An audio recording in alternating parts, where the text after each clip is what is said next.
எல்லோருக்கும் இனிய காலை வணக்கம். இன்று ஒரு சிந்தனை என்கின்ற இந்த யூடியூப் சேனலின் வழியே தினந்தோறும் உங்களை சந்திப்பதில் பெருமகிழ்ச்சி அடைகிறேன். சட்டமன்ற தேர்தல் நடந்து முடிந்திருக்கிறது. தேர்தலில் முடிவு அறிவிக்கப்பட்டுள்ளது. முதலில் வாக்களித்த அத்துணை வாக்காளர்களுக்கும் நான் நன்றியை உரித்தாக்குகிறேன். இரண்டாவதாக, கழக பணி செய்த தொண்டர்களை, உடன்பிறப்புகளை இங்கிருந்தே நான் கைகூப்பி வணங்குகிறேன். அல்லும் பகலும் பாராது, கண் துஞ்சாது, பசி பாராது தேர்தல் களத்தில் பம்பரமாய் சுழன்ற நமது உடன்பிறப்புகள் அனைவருக்கும் என்னுடைய நன்றியை உரித்தாக்குகிறேன். இந்த தேர்தல் களம் மாறியிருக்கிறது.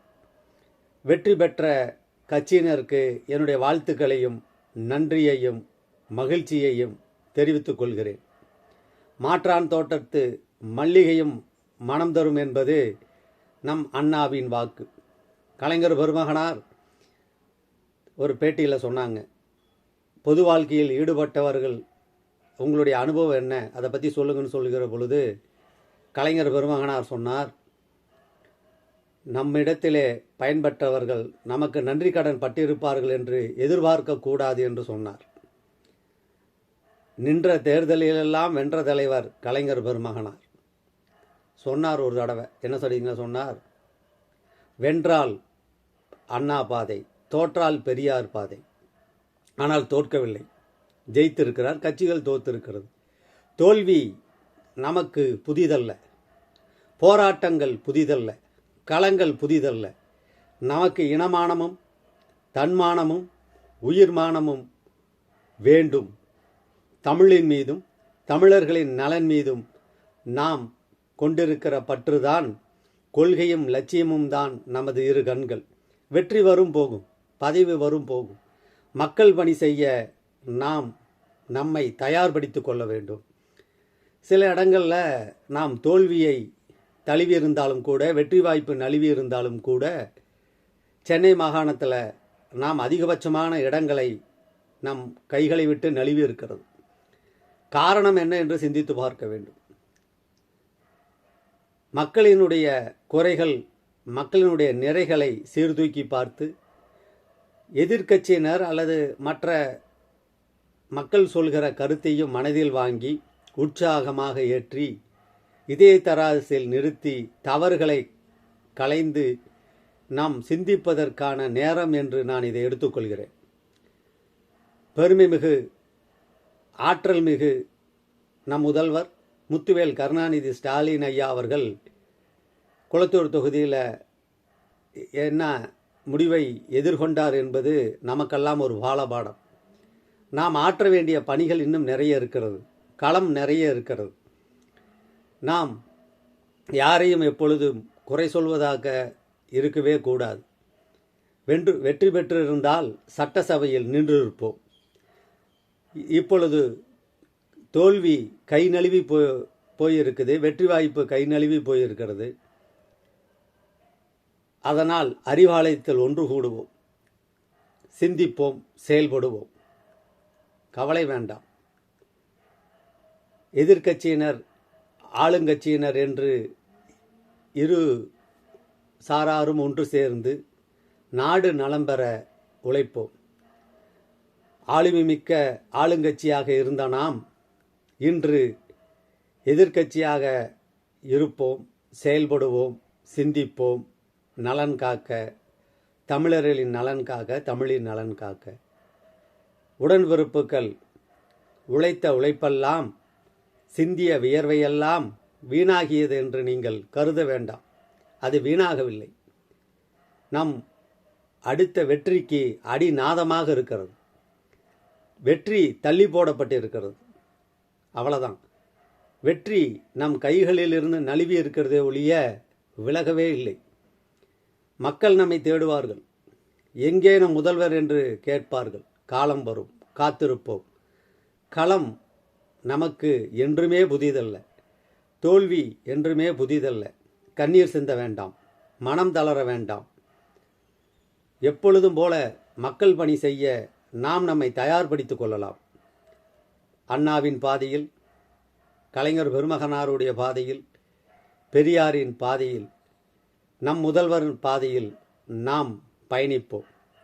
கழக உடன்பிறப்புகள் காணொளியில் ஆங்காங்கே அந்த செய்திகளை பகிர்வது பார்க்கிற பொழுது இதயம் துடிக்கிறது.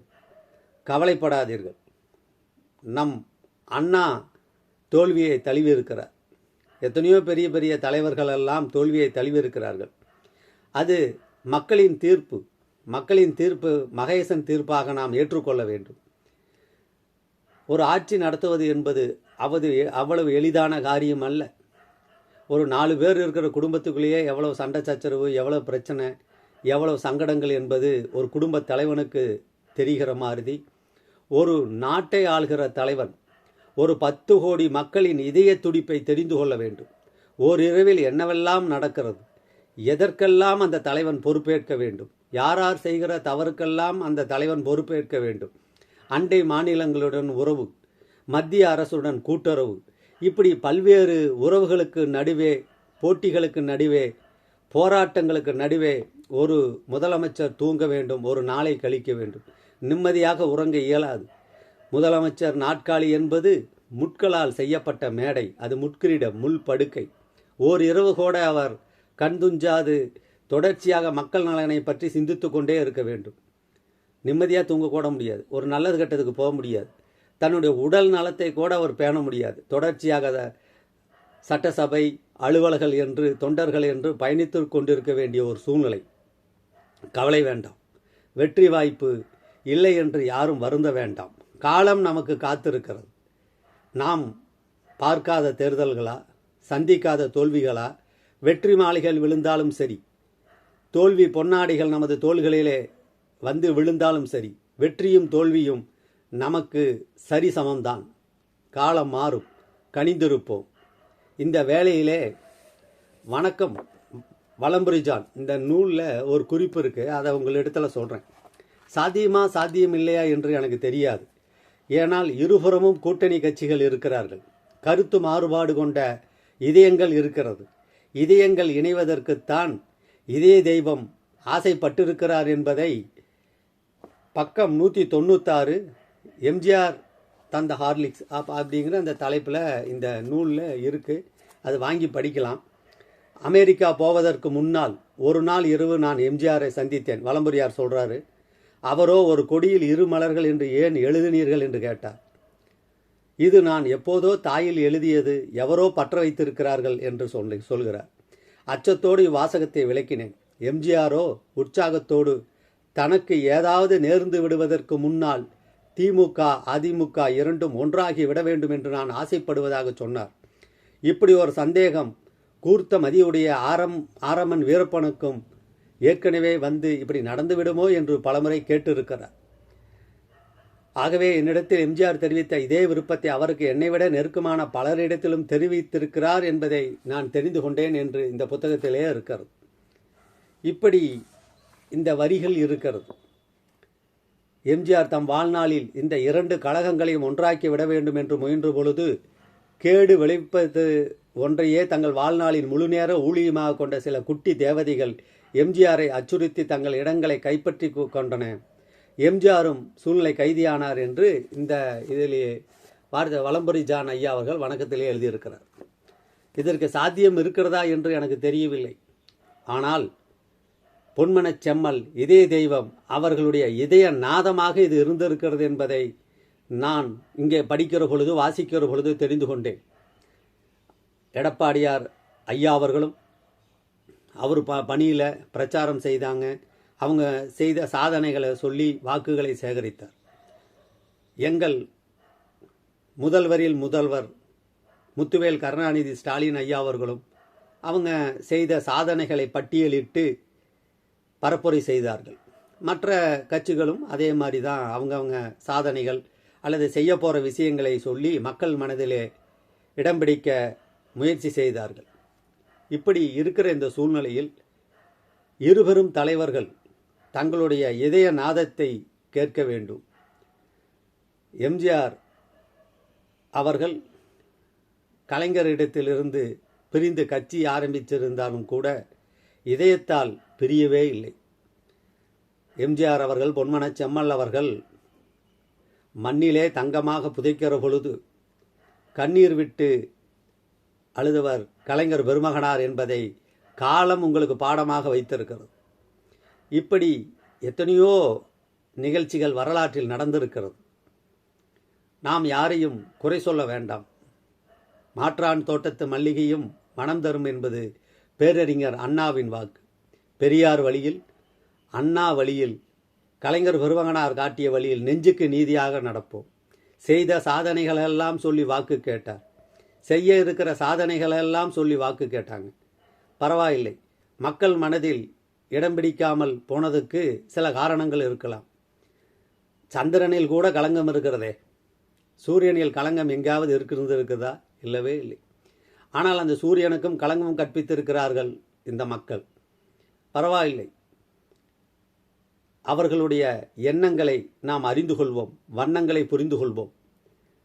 மீண்டும் மக்கள் பணி செய்ய நாம் புறப்படுவோம், வீறு கொண்டு எழுவோம். தோல்வி கண்டு துவள வேண்டாம். வென்றால் சட்டசபை, தோற்றால் அறிவாலயம்.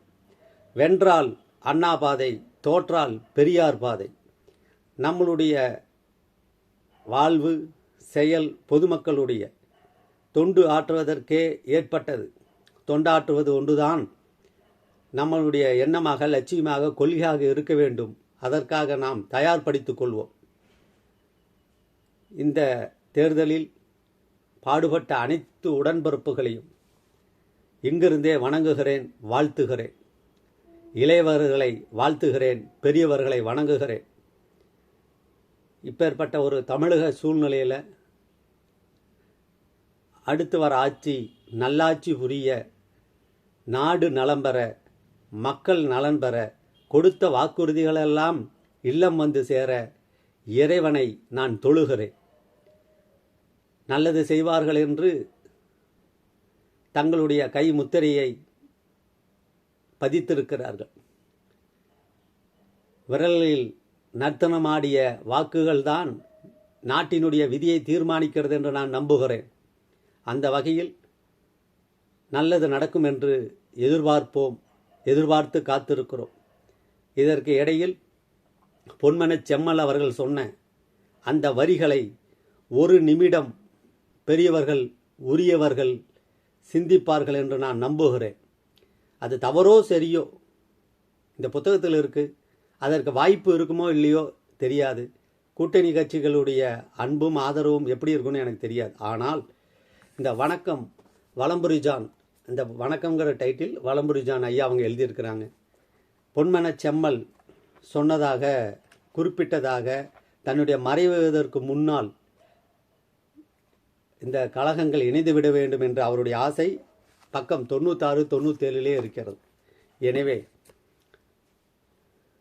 இவற்றையெல்லாம் ஊன்றி படித்து நடமாடுகிற கழக கண்மணிகள், உடன்பிறப்புகள், நாம் வெற்றிக்காக திரும்பவும் நம்மை தயார் செய்து கொள்ள வேண்டும். நம்ம கடந்து வந்த பாதைகளை அடுத்த தலைமுறையினருக்கு கொண்டு செல்ல வேண்டும். மாவட்டந்தோறும் கலைஞர் பாசறை அமைக்க வேண்டும். அங்கே என்னென்னலாம் நாம் பட்ட இன்னல்கள், இன்றைக்கி இருக்கிற இந்த சூழ்நிலைக்கு யாரெல்லாம் கண்ணீர் சிந்தினார்கள், செந்நீர் சிந்தினார்கள் என்று நாம் அவர்களுக்கு சொல்லித்தர வேண்டும். செய்த போராட்டங்கள் என்ன, சிறைவாசம் என்ன, அதெல்லாம் நாம் அவங்களுக்கு சொல்லி காட்டணும், எடுத்து காட்டணும். சில தவறுகள் ஏதேனும் மக்கள் நமக்கு சொன்னாங்கன்னா இதெல்லாம் தவறு என்று சொன்னால் அந்த தவறை திருத்திக் கொள்வதற்கும் இது ஒரு வாய்ப்பு ஆக கருதி மக்கள் பணி செய்ய நாம் நம்மை தயார்படுத்திக் கொள்வோம். முதல்வர் முத்துவேல் கருணாநிதி ஸ்டாலின் ஐயா அவர்களுக்கு இந்த காணொலி வாயிலாக நான் ஒரு அன்பான விண்ணப்பம் விடுக்கிறேன். பொறுத்திருங்கள், காலம் மாறும். திரும்பவும் அரியணை காத்திருக்கிறது. அதுவரை ஓய்வெடுங்கள். நீங்கள் அப்படி சொன்னாலும் ஓய்வெடுக்க மாட்டீங்க. மக்கள் பணி தான் உங்களுக்கு முக்கியம்னு சொல்லி நாள்தோறும் எங்களை பற்றி சிந்திச்சிருக்கிறீர்கள். கவலைப்படாதீங்க, வெற்றி நிச்சயம். காலம் மாறும்.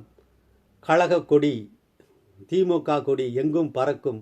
வெற்றி நிச்சயம், வெற்றி நிச்சயம், வெற்றி நிச்சயம்.